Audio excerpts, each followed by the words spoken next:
You know, some people wake up and they journal, some meditate. Me? I like to replay that one rejection email from 2019 like it's my morning affirmations.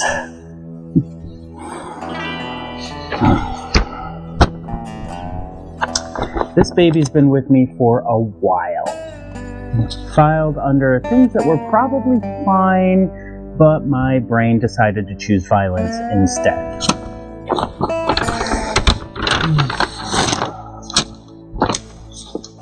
Sorry I never responded. I got busy. That's a classic, isn't it? Oops, I forgot to reply for 3 years and now I'm pretending like it never happened. These are the kind of rejections that fester. Not because of the message itself, but because we filled in the blanks ourselves. We made a whole story out of the silence. You see, rejection hits different. Whether it's a ghosted text, a job you didn't get, or a friend who just stopped showing up.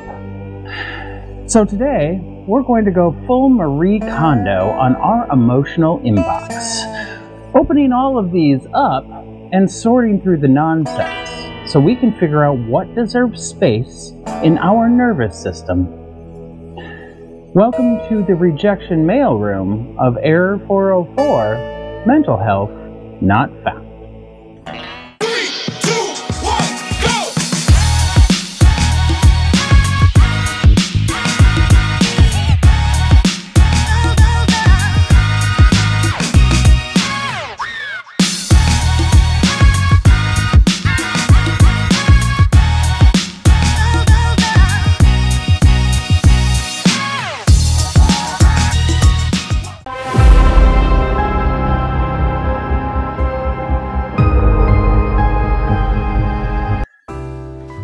Well, we have a lot of mail to go through, so let's start with this one. Whew.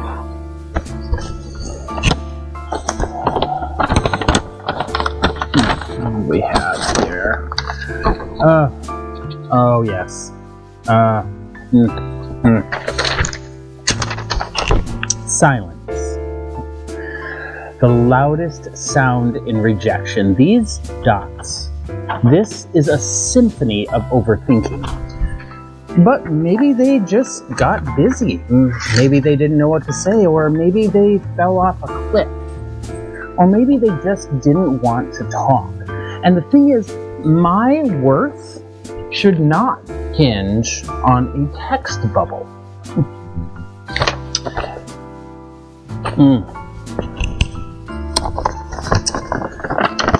I remember this one. Thank you for applying. We were impressed by your background, but we have decided to move forward with another candidate. Translation, we liked you, just not enough. And that can really sting, especially when you put your heart into something, but also it might have nothing to do with you. They could have been on a budget, or it could have been vibes, or it could be that they already had somebody in mind and just needed to make the posting legal.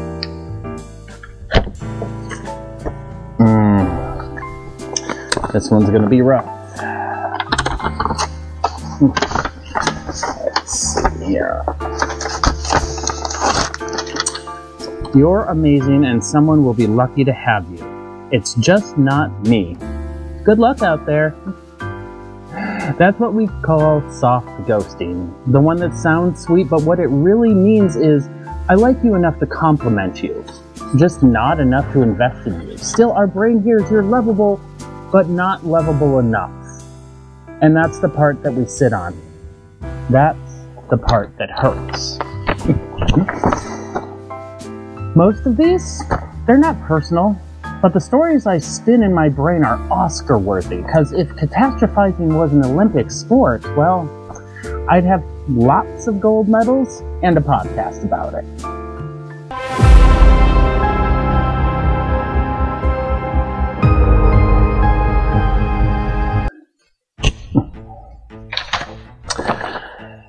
Huh.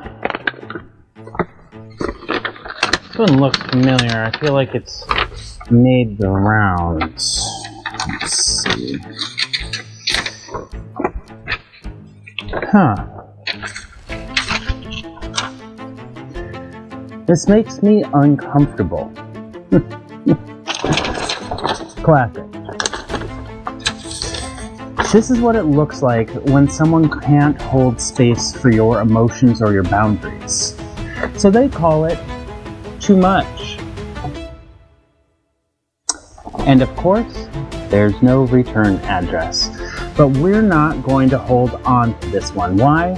Because this one doesn't belong to me. This is somebody else's fear of intimacy, their unresolved stuff. Not all rejection is truth. Some of it is projection. This one says more about them than it ever did about me, and honestly, if somebody calls you too much, it's probably because you hit a nerve that they aren't ready to deal with.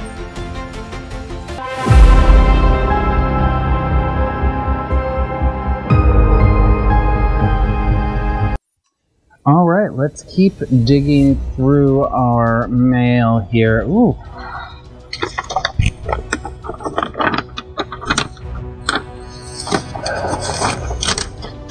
Oh, they didn't wave back. Clearly this means I'm unlovable. Or maybe they were deep in thought, or didn't see me, or thought they already waved and didn't want to double wave like a weirdo. But no, my brain grabbed it and screamed, emergency! Rejection detected.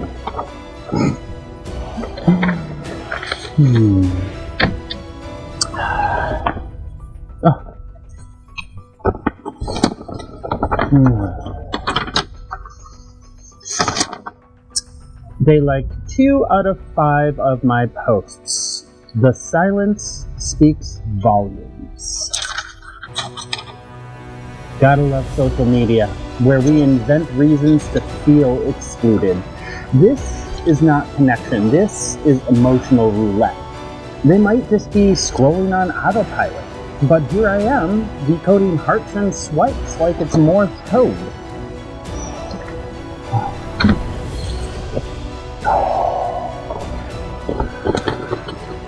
This one cuts deep, folks. Yep. Okay. Oh, this is the most passive-aggressive of all rejections. It says, I see your paragraph of emotions and feelings, and I raise you a single consonant. You know, I think it's time that I update my brain spam filter, because most of these aren't rejections. They were assumptions that I turned into evidence.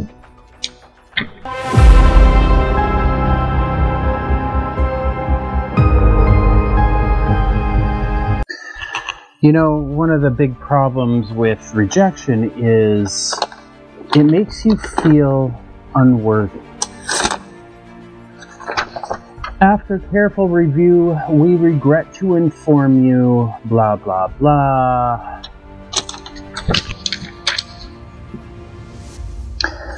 Still worthy. Sure, it hurt. I'm not going to pretend that it didn't, but that doesn't erase everything I brought to the table. This job didn't define my value. My character does.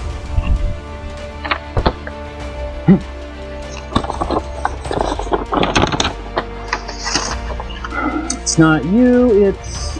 I don't know. I just didn't feel a spark.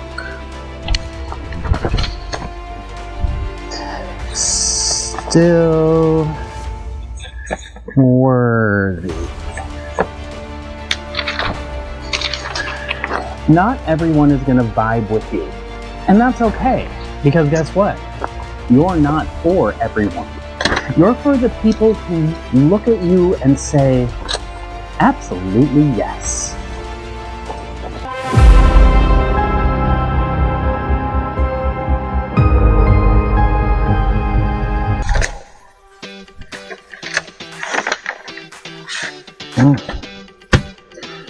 Gone through a lot of mail today.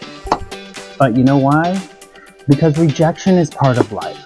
It's not a reflection of your worth, but a reflection of somebody else's needs, timing, and limits.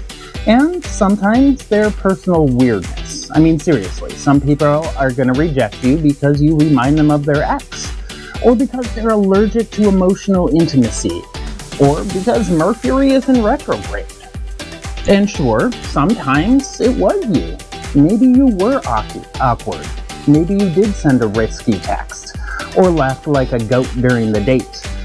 But that's not a rejection of your entire self. That's just a Tuesday.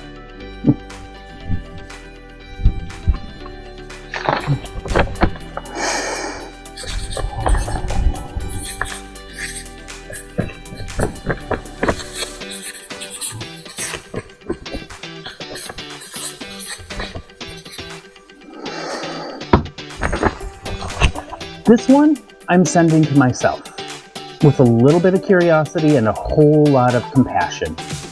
Because even when I mess up, I still get to grow. I still get to stay kind to myself.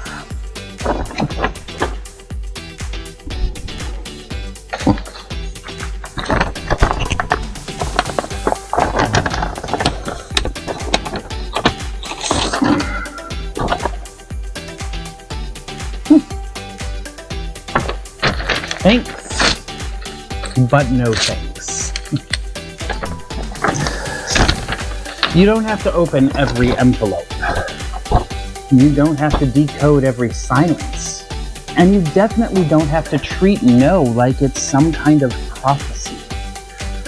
Because your worth isn't determined by who picks you. Your value doesn't shrink when somebody doesn't see it. So yeah, we're going to keep sorting through the mail. But now, we can sort it with just a little bit more grace. So, thank you for joining me in the Error 404 Rejection Mailroom. And remember, life is just a movie. And our minds, well, they're the twist we never saw coming. Bye.